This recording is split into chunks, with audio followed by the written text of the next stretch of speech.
Welcome to the Irish Farmers Journal Weekly Podcast, brought to you by Ornua, the home of Irish dairy. Hello and welcome to this week's podcast. This is Thomas Hubert, digital editor at the Irish Farmers Journal. This Wednesday, Glanbia announced a new scheme to provide loans for dairy farmers at reduced interest rates, with flexibility built in to help them manage repayments according to milk prices. Glanbia Ingredients Ireland's Director of Strategy, Seán Molloy, explained what the Milkflex scheme is about to Irish Farmers Journal agri-business editor Eoin Lowry. This week we launched our Milkflex fund. It's a €100 million fund which will be made available to Glanbia suppliers. We've launched the fund with our partners who are Rabobank, ISIF and Finance Ireland, who will administer the fund and who will interface with the farmers themselves. So Seán, what makes this fund different? I suppose what's unique about the fund is it's specifically designed to meet the dynamic in which the dairy farmer operates and the environment in which the dairy farmer operates. So it's priced in a very competitive fashion to recognise the risk profile of dairy farmers. But most importantly, there are features within the loan which allow the farmers' cash flow be constant in response to variations or volatility in the dairy market. So volatility, it's a huge concern for a lot of dairy farmers out there at the moment. As we see, milk prices are in the low ranges currently. How will this fund, or if a farmer takes out a loan under the fund terms, how will that loan flex over the period of the loan? First of all, I suppose, how long is the loan term for? Okay, the loan term the base loan is for 8 years, but that can extend to 10 years. And we were very keen to build in volatility triggers. This really builds on the work that we have successfully completed over the last number of years with our fixed margin or fixed milk price schemes.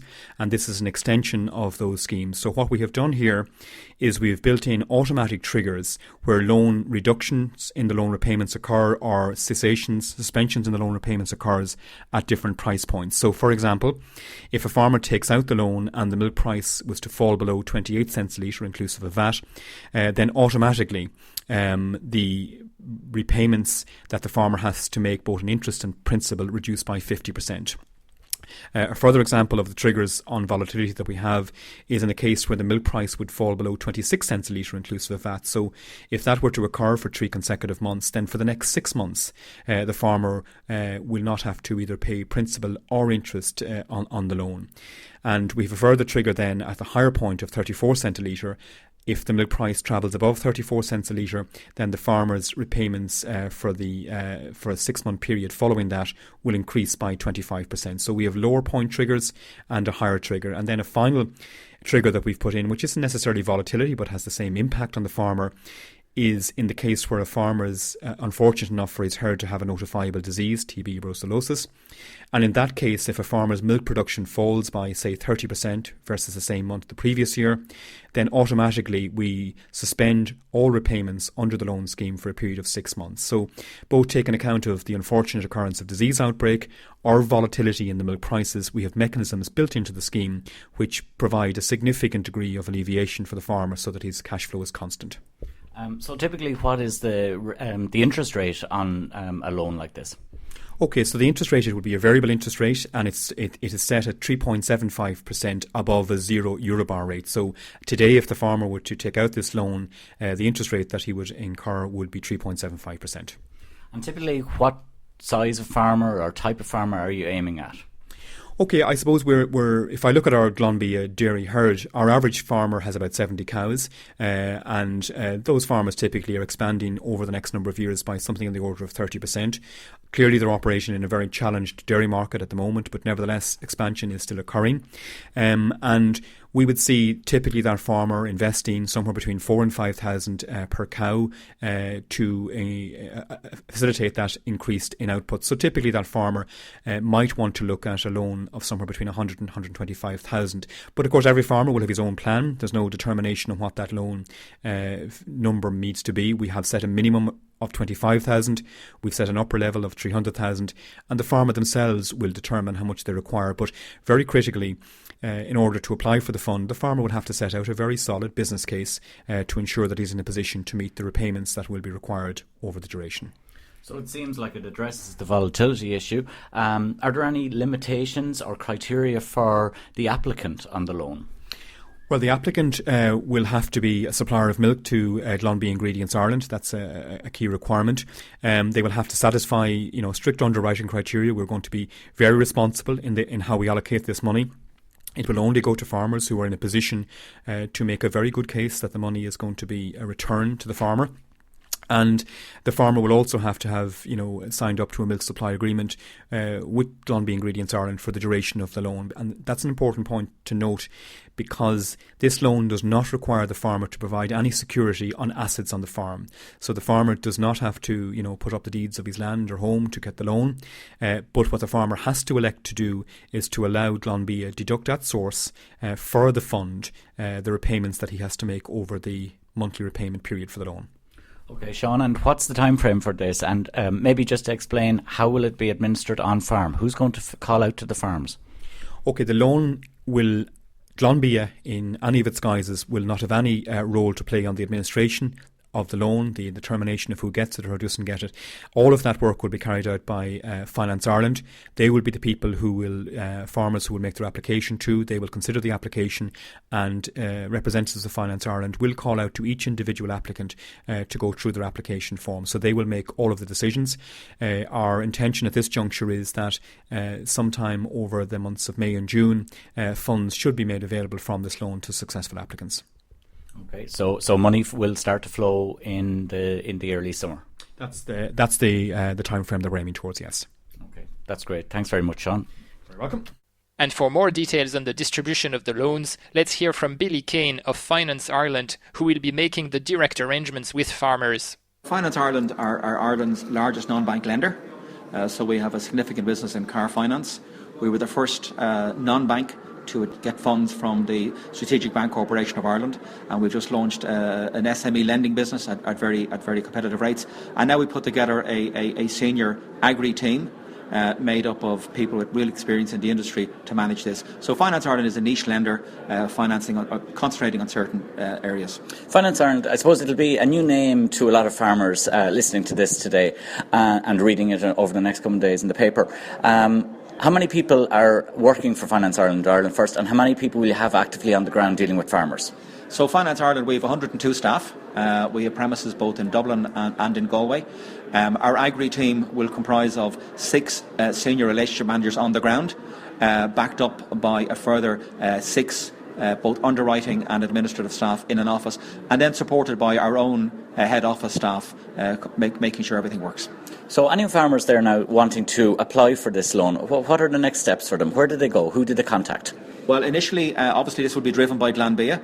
So Glanbia will be contacting all of their farmer base, and we will be setting up workshops in April in about 9 areas in the Glanbia area to give specific details to the farmer of the product. And after that, then we will encourage them obviously to make applications to us from May onwards, and then we would see us funding our loans towards the middle to end of May for the duration then of the fund.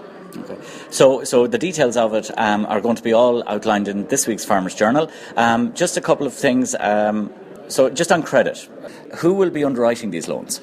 Well, Finance Ireland Agri Team will be underwriting the loans, but we have agreed criteria with our partners in Glanbia and ISAF. But at the end of the day, we have criteria which we believe farmers can meet easily.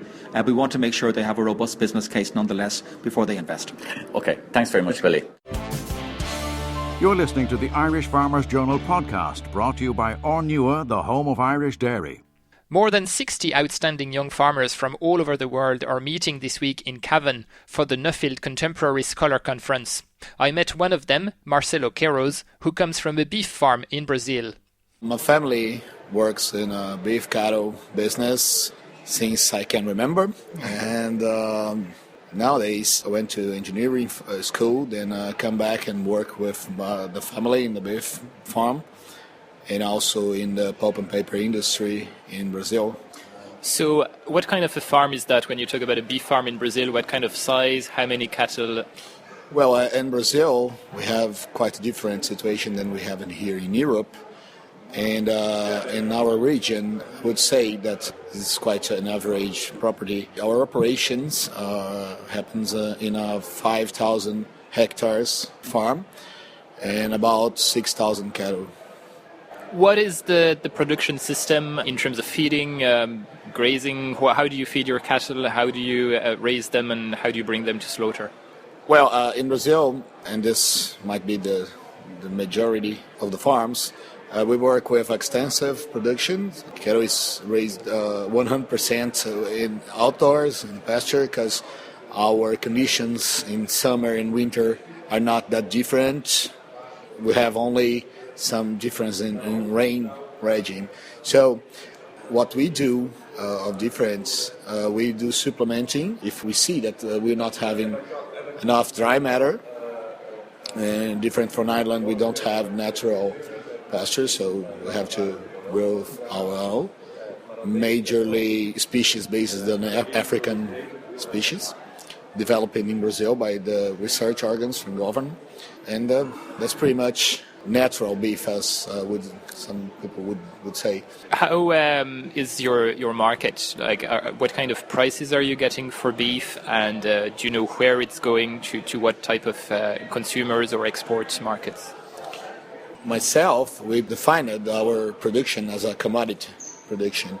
We are aware that some places, even close to us in Mato Grosso do Sul, has been working with premium markets, but we trying to scale things up over there, and so our production is going majorly for the inner market, the Brazilian market, and the last years about prices, I would say the last 2 years has been pretty good for us. The prices are going up, and sure, the costs are going up too, but not at the same rate. So beef cattle is having a good time in Brazil right now. Would you know the current price for beef per kilo, maybe roughly in dollars or in euros? We measure in 50 kilo units, and it's about $40 okay, nowadays for the farmers. Okay, not far from 40 euros then. So not far. Yeah, so we're talking probably between 2 and 2.5 euros a kilo there, much lower than here in Ireland, for example, or in Europe in general. And that's probably why in the past Brazilian beef has been seen as a risk for European farmers, a competitor that would be undercutting European farmers on price. What could you say to European farmers who are worried about Brazilian beef maybe someday coming and undercutting them on their home market? I don't know. I would say there's room for everyone, because as I think it's a whole different product we're talking about. For example, if you got in both hands, one hand the beef from Brazil and in the other hand the beef from European breeds, you're gonna see that's a huge difference. At least for the majority of the beef in Brazil that's bred from Nelore cattle. Good weather in Brazil, employment in Brazil is quite different from here. The cost in Brazil surely will be lower because the climate helps us. But in the end of the day, I believe that there are two different products, and but there is room for everyone. We must talk about providing food worldwide, and this will be a challenging job for everyone.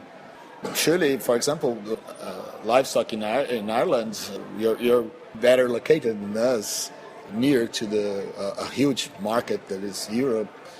I think there's room for everyone. You're very much interested in new technology. You're an engineer.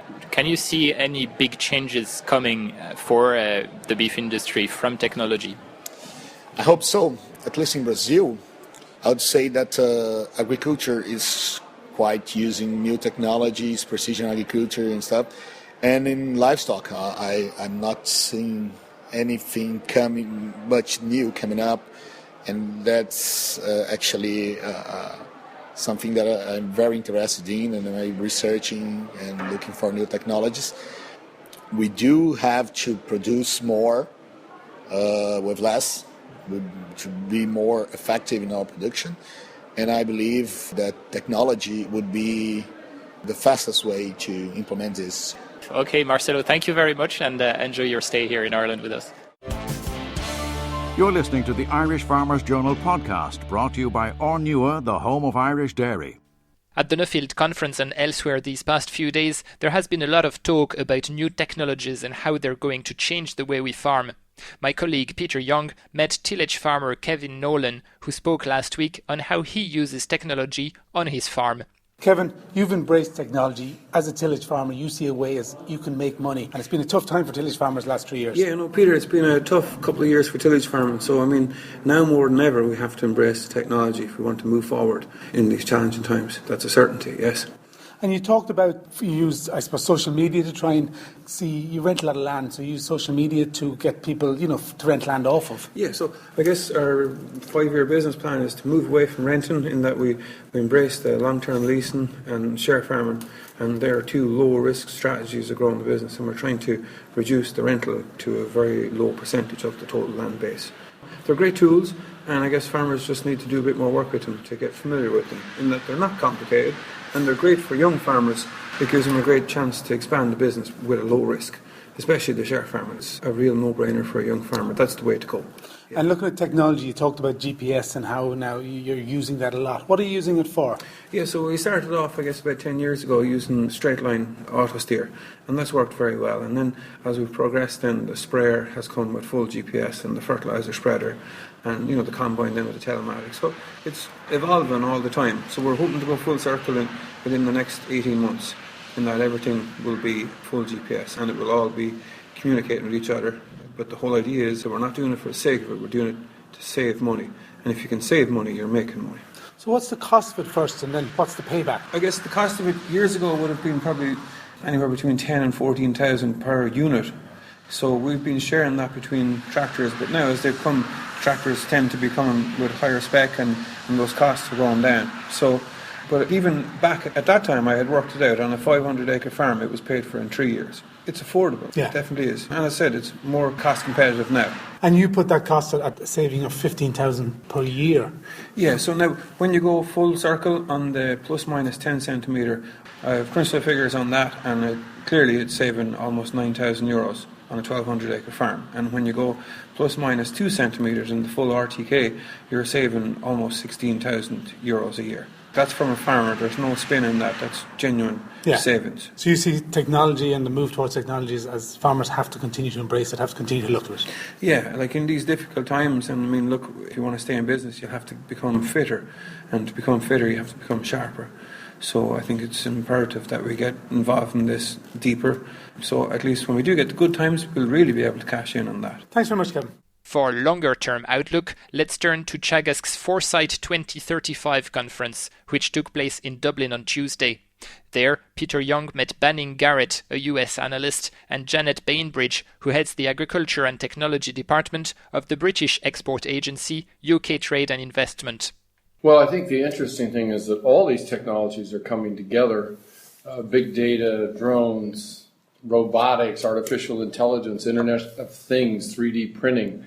They're all enabled by a whole set of technologies mutually. They're becoming very inexpensive, ubiquitous. Anybody can use them and access them.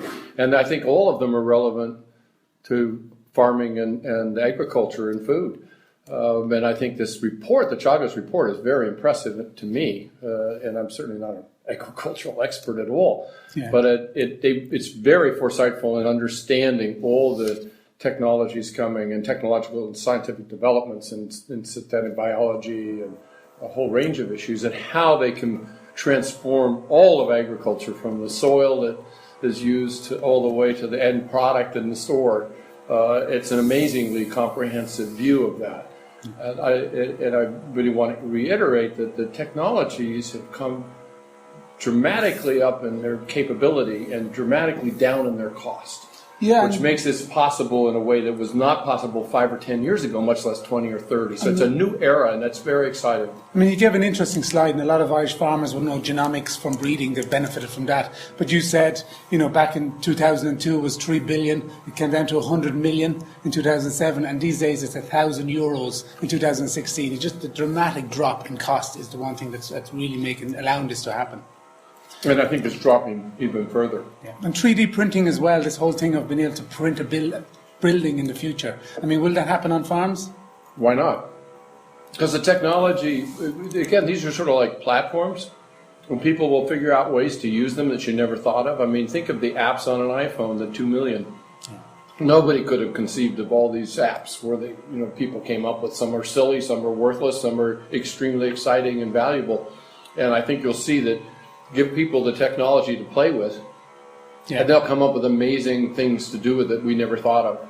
So that's I think, exciting. And if you can get young farmers and young people to be interested in this and see it as an exciting area, a growth area, let's see what they do with it. Yeah, and I'm also here with Professor Janet Bainbridge from the UK Strategy for Agricultural Technology.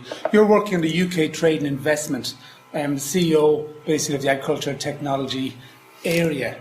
They see the potential of that. You've already seen it. In Teagasc, we're starting this process now. You did this 2.5 years ago and you're already getting benefits from it. Yes, we're seeing companies come to the UK and invest in the technology and start to implement it back down the supply chain. And I absolutely agree with Banning. The cost is making some of these new innovations accessible. But just as important as the cost, the user interfaces are becoming much simpler. Yeah. So it's all very well having a piece of technology that a farmer or a primary producer or someone at the base of the supply chain can afford, but they've also got to be able to use it. Yeah. So it was very interesting to hear our colleagues talk about the training that they're going to be doing to introduce these technologies to existing farmers, but also to the up-and-coming generation. Yeah. Because we know that certainly in the UK, and I guess in Ireland as well, there's a big demographic problem. In the UK, the average age of a farmer is 57. It's a bit higher. Not the most... you can't teach an old dog new tricks, so they say. You can, but you do have to teach them. You can't just assume that they will take the technology up until they, A, can use it, and B, there's some evidence of its benefits. So it's all part of a very, very big picture, which together, I think we can all help make the supply chain more efficient and more profitable. You also made the point that 50% of UK farmland is actually using precision agriculture at the moment. I mean, what types of things are they using? Well, they're using GPS to auto-steer their tractors to get the most efficient pattern of tillage. They're using automatic sowing. They're using identification of different areas of the field, because if you see a crop growing, you will often find an area where there's a faster growth or a slower growth. For whatever reason, they're identifying those and treating them accordingly, rather than wasting chemicals treating the whole field. There's now precision technologies where you can identify a weed growing in a canopy of, say, wheat, where you don't have to spray the whole field. You can use a robotic sprayer just to spray that one weed plant. Yeah. That's very innovative. But the next stage is to say, well, why bother to wait until that weed plant grows above the canopy? Can we work on very small miniaturized drones that go, rather than flying in the air, go between the stems and identify the weed as a seedling? Yeah. Now that's in the future. Farmers aren't using that, but it's possible. Less expenditure on chemicals, less destruction of the environment. It's a win-win all round. Yeah. Ask Janet that you showed the different types of technologies being used and the rates of usage. Yes. Are the same farmers using the ones that are using all of them, or are they different farmers? They tend to be. Yeah, so you the tend farmers, to get the bright young guys. And they'll start using all these different possible. Yeah. In fact, one of my colleagues who worked for me as a specialist for 50% of the time is a farmer. Yeah. And a very technological focused farmer for the rest of the time. And I think that's absolutely critical. Yeah. When I wanted to recruit a farmer into a role that's working on the civil service, and, it took a lot of doing. I mean, recruitment panels and the process, weren't interested. I said, we have got to keep our feet on the ground. We've got to understand what it's like day in, day out for a farmer. When his field gets flooded or his seedlings get frosted. Yeah. Or all these practical problems, they're not going to go away. We can't control many of them, but we can control the responses and we can help ameliorate them. Yeah. So, looking forward, and looking back, we've seen how some of these technologies have already transformed farming and other industries as well. So, you say it's going to get quicker, it's going to get faster. We just have to embrace it and see how we can benefit it. Well, that's my impression. I certainly don't know farming, but my sense is that it could be much more exciting to be a farmer and much less backbreaking. We get the robots and the drones and all the technologies doing the heavy lifting. And you're a manager, data scientist, manager of the farm, because you've got probably a big dashboard with all the information that's happening throughout your farm, and you're managing to see that things are done. But you may not have to do all the heavy lifting work of the past, because being a farmer is hard work. Yeah. But you can have a lot of assistance from robots and other technologies to do the work, and the fun part's managing the whole thing and having the outcomes. Yeah. So, and maybe being a farmer might be more attractive than it has been in the past. And with broadband internet and all, it's also making you more tied to the rest of the world. You're not isolated anymore living on a farm. Yeah. You've got data, you're just as connected as somebody sitting in a city. Yeah. So the whole transformation of the idea of being a farmer and what's involved and there's so many desirable parts, right? Living out in nature and living away, for families. A lot of reasons people might want to move to rural areas, but it's not been that attractive for a lot of downside reasons. Maybe that will change. I don't know. I mean, Janet would be better positioned to answer that kind of a question. Well, I think things will change, and things are changing very rapidly on the farm. And even some of the very sophisticated, expensive technologies are coming in. Yeah. If you think of the most sophisticated, most expensive piece of agricultural engineering, say a very, very complex combine harvester, what you're seeing now is new businesses set up. The business will purchase the combine, right, and then they will do contract harvesting. And for a load of different farms. Yeah. The other thing that you're seeing is farmers traditionally have always had to produce a lot of returns, either returns to Europe, to their own government for subsidies and compliance and that. That's been a bit of a bind for the average farmer, many of whom have had to employ farm secretaries to do that. But look, this equipment, while it's collecting data about the status of the soil, say the water content, can actually at the same time be doing the returns. Yeah, filling out the form. That's right. Mm-hmm. When the farmer is actually treating an animal, responding to a sensor on the animal and giving it a particular therapeutic, for instance, again, that can be fixed to that animal's passport. Mm-hmm. So when that carcass is eventually butchered and sold into the retailer, every single thing about that animal is known and could be retrieved by the supermarket if there's a problem from a customer complaint.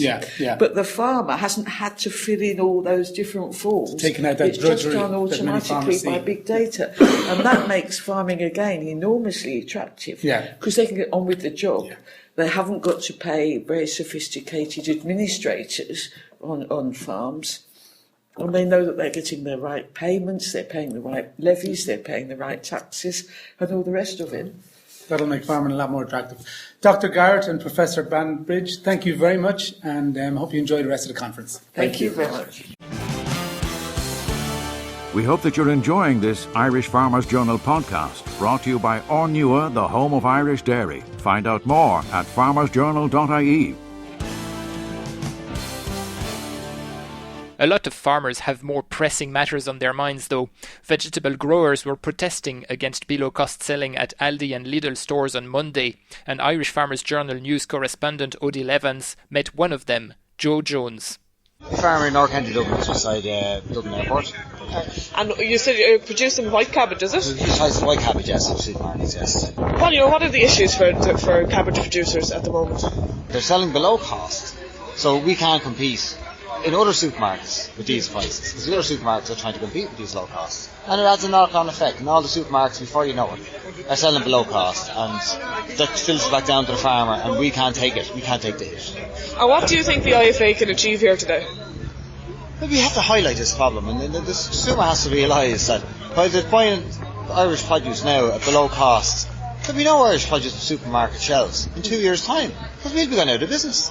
It is a small sector, isn't it? It's a very small sector, and there's less growers. I was just talking to a grower there now who's giving up this year again. Another one is gone. Every year there's more and more Irish growers coming out of the market. And there will be no more Irish growers in 3 or 4 years' time in my industry. Do you see a future in it then for young farmers? It's a very difficult... I've to young children, and I'll be very slow now to promote them coming into the industry the way it is now. And we may solve this problem. It's going to take protests like this and consumers to start to understand the implementation of shopping in Lidl and Aldi. The Irish Farmers Journal Weekly Podcast, brought to you by Ornua, the home of Irish dairy. With the centenary of the Easter Rising approaching fast, you're maybe wondering how people lived in rural Ireland 100 years ago. Teagasc will give you a chance to find out next June, with a host of activities recreating the atmosphere and farm work of the time in Athenry. Our vintage editor, Michael Moroney, met Teagasc director Professor Jerry Boyle to get the details. The first thing is we were asked by the Department of the Teagasc, all state agencies were asked to propose an event that would commemorate 1916. And when we reflected on what we should do, of course, the campus at Athenry, the research campus known as Mellows campus, has an obvious association with 1916 because of Ian Mellows and a group of 500 volunteers assembled and took over indeed the whole campus during Easter week. It was the biggest mustering of volunteers outside of Dublin, so that was an obvious location for the site.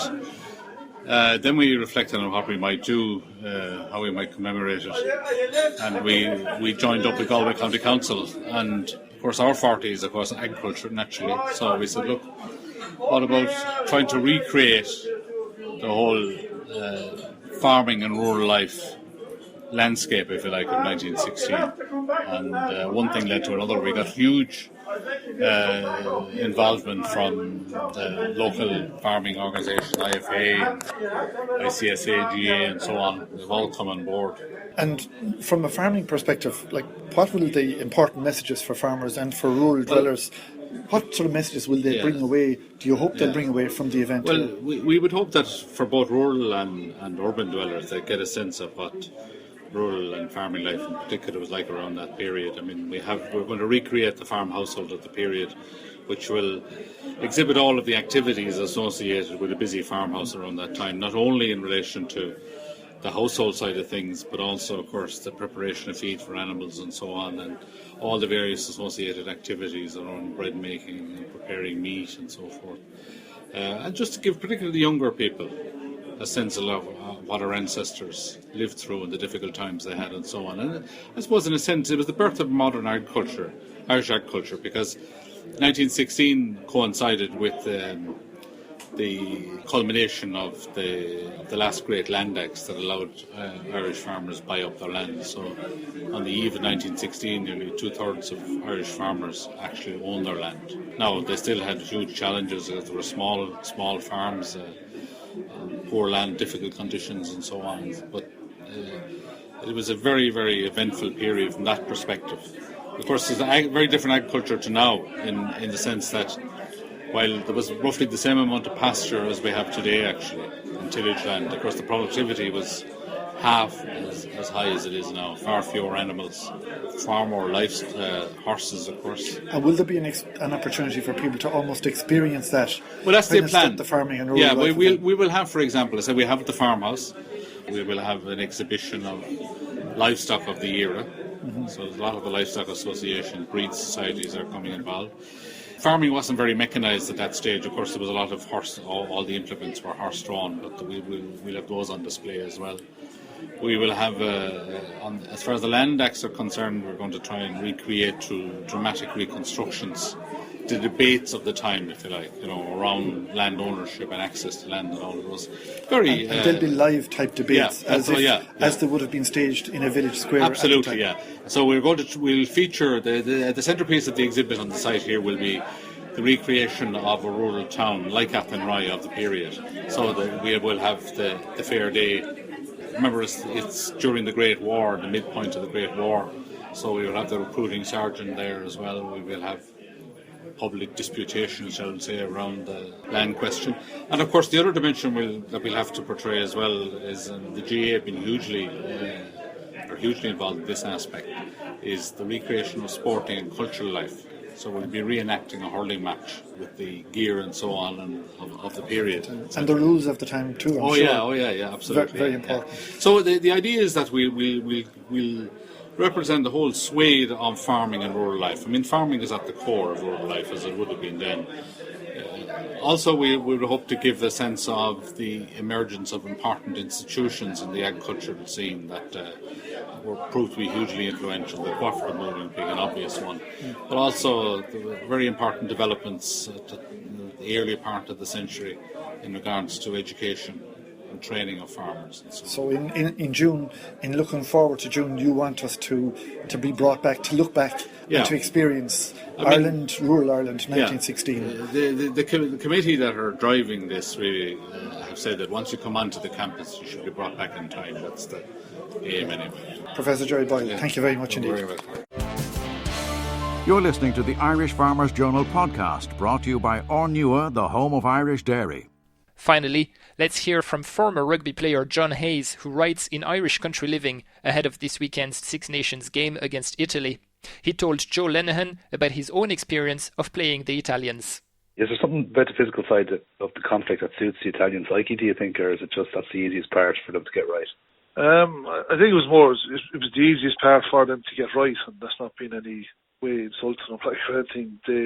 They grasped the scrum, the maul, aggressive ball carrying in the forwards very early in their development, even like as early as when they came in back in 2000. Like, they've been good at all the forward aspects, and they had Diego Dominguez that time. He was an Argentinian born out half, and he was a brilliant player. But since he's left, they just have never had an out half, you know. And again, we've been spoiled here with Ron Nagar, Johnny Sexton and stuff over the last 10-12 years. But they haven't. We've just got used to having a top class out half, and they haven't had one, and they've switched around and changed everything, and they just don't have one, and that's probably that's what they need most to complete them as a team, you know, because they have obviously world class forwards with Parisi and everything. They just don't have this direction as out half that everyone else has. Did you enjoy playing against Italy, seeing as there's possibly going to be more attention on the scrum and on the front row? I did actually, yeah, because you kind of knew what you were going to get. Like, you know, there was always the physical threat was coming, and you just knew it was coming. You got ready for it. And more for someone like me, when I was defending, it was nearly always easier if someone ran straight at me than tried to run around me, because I had a fair chance to stop from that way. But if they were running away at us to try and chase them, like, so it was easier to know that they were going to come straight at you. The Irish Farmers Journal podcast, online at farmersjournal.ie, on the Irish Farmers Journal app and on iTunes every Thursday. Brought to you by Ornua, the home of Irish dairy.